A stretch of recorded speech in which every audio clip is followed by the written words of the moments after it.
So why am I so interested in these big cathedrals all around the UK? These energy centres, the circles of Stonehenge, these big structures I see and I'm guided to. What is it? What's in these locations? What is in the ground? And how does it relate to awakening and the current unfolding? Well, there are going to be a few words I'll use. Sacred Union, Mary Magdalene, Yeshua, and the suppression by the religions.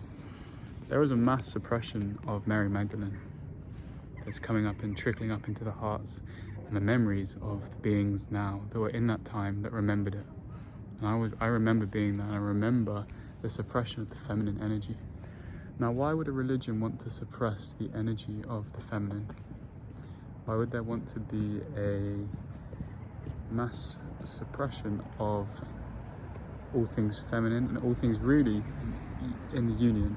It's not about, the masculine over-dominating and being evil. It's really the union within us all that is a part of the real coming to sovereignty. Now, why would a religion or a government want a collective to not be sovereign, to not know the real teachings of Yeshua and Mary Magdalene? What's in it for them?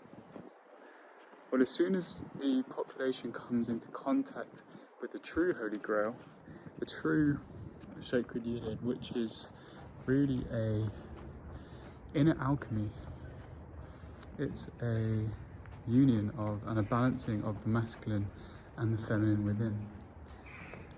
But this was suppressed in order to basically delay a collective coming into the understanding of their God being as the creator.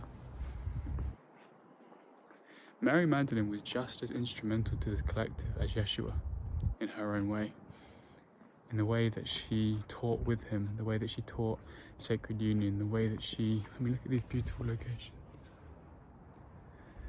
the way that she travelled the land with Yeshua.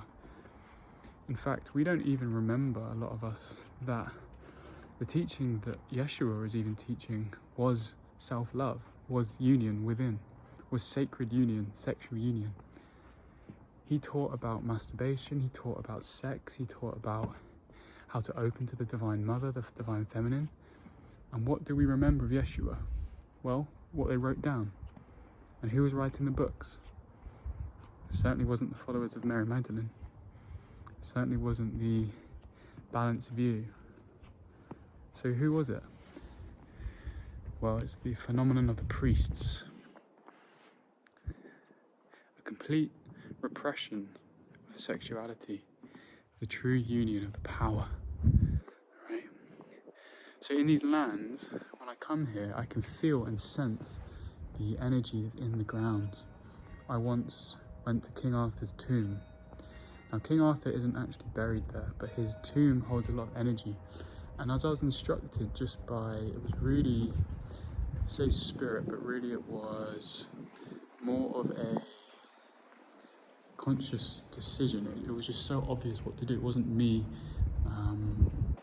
making the decision. It was just do this ritual here. And the ritual was just to breathe for maybe 10 minutes, 15 minutes.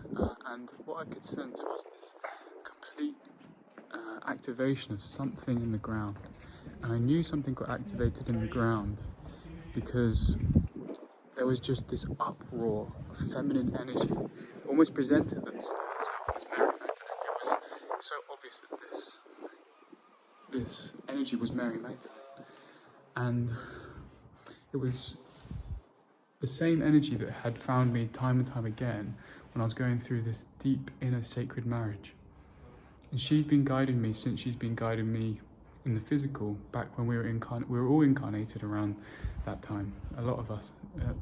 I can't see why anyone would be on this channel unless, even if you don't remember, that you had lives back in the same time of being taught by Yeshua, Mary Magdalene, Saint Germain, in these sexual energy schools. Whether you remember it or not, the reason you're familiar with my tone is because you remember the energy, not the face.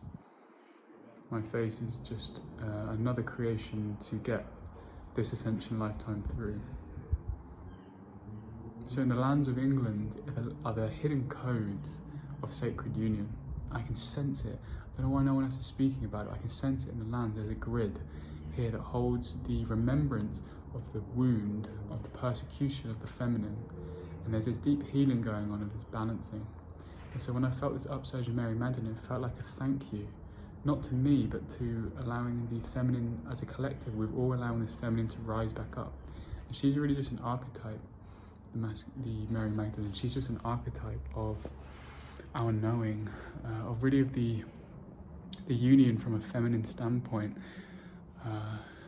Her and Yeshua are those divine counterparts, but you see them everywhere with different archetypes. Egypt, across all these other places. But you can just sense in the ground this peace, because the union is what's on the way for the collective. Each being has to come into sacred union within themselves. And all of this disclosure around the true suppression of sexuality has got to come to light. All right.